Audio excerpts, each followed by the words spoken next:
জাতিসংঘে দেয়া ভাষণেই বোঝা গিয়েছিল লেবাননের সশস্ত্র সংগঠনের উপর কতটা ক্ষিপ্ত ইসরায়েলের প্রধানমন্ত্রী বেনিয়ামিন নেতানিয়াহু। ভাষণ দিয়ে বের হয়ে যেন পণ করেন তার ঘুম হারাম করে দেয়া হিজবুল্লাহর প্রধানকে তিনি আর দুনিয়াতেই রাখবেন না। এরপর সর্বশক্তি দিয়ে লেবাননে ঝাঁপিয়ে পড়ে নেতানিয়াহু বাহিনী। চালানো হয় মুহুর্মুহু বিমান হামলা, ফেলা হয় টনকে টন বোমা। আন্তর্জাতিক বিভিন্ন গণমাধ্যম বলছে স্থানীয় সময় শুক্রবার রাত থেকে শনিবার সকাল পর্যন্ত হিজবুল্লাহর ১৪০টির বেশি লক্ষ্যবস্তুতে হামলা চালিয়েছে ইসরায়েলি বাহিনী।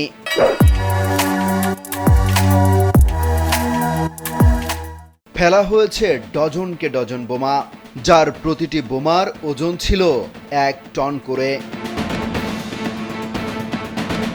এসব বোমার তথ্য বিশ্লেষণ করে একটি প্রতিবেদন প্রকাশ করেছে আল জাজিরা। প্রতিবেদনে উল্লেখ করা হয়, কয়েক ঘন্টার ব্যবধানে ৮৫ টন বোমা ফেলা হয় বৈরুতের বিভিন্ন এলাকায়। এমন নারকীয় হামলায় প্রাণ হারান ইসরায়েলের বুকে কাঁপন ধরানো নেতা হাসান নাসরুল্লাহ। নিরাপত্তা বিশ্লেষকরা বলছেন, সবকিছু ধ্বংস করে দেওয়ার মতো ভয়ঙ্কর এই বোমা আগেই পাঠিয়েছে যুক্তরাষ্ট্র।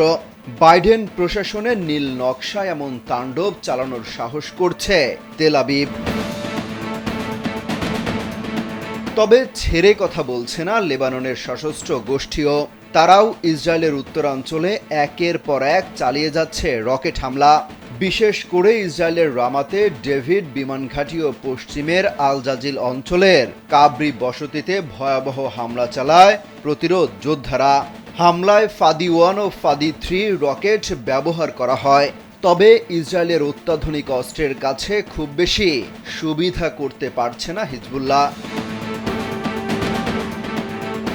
প্রত্যক্ষদর্শীরা বলছেন, শুক্রবার রাতে দক্ষিণ বৈরুতের হামলা ২০০৬ সালের যুদ্ধের পর সবচেয়ে ভয়াবহ ছিল। প্রাণ বাঁচাতে যেভাবে পারছে পালানোর চেষ্টা করছে। আশ্রয় নিয়েছে সিরিয়া সহ প্রতিবেশী দেশগুলোতে।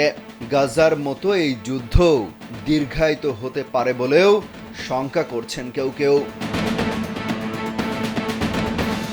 অমিত হাসান রবিন, কালবেলা।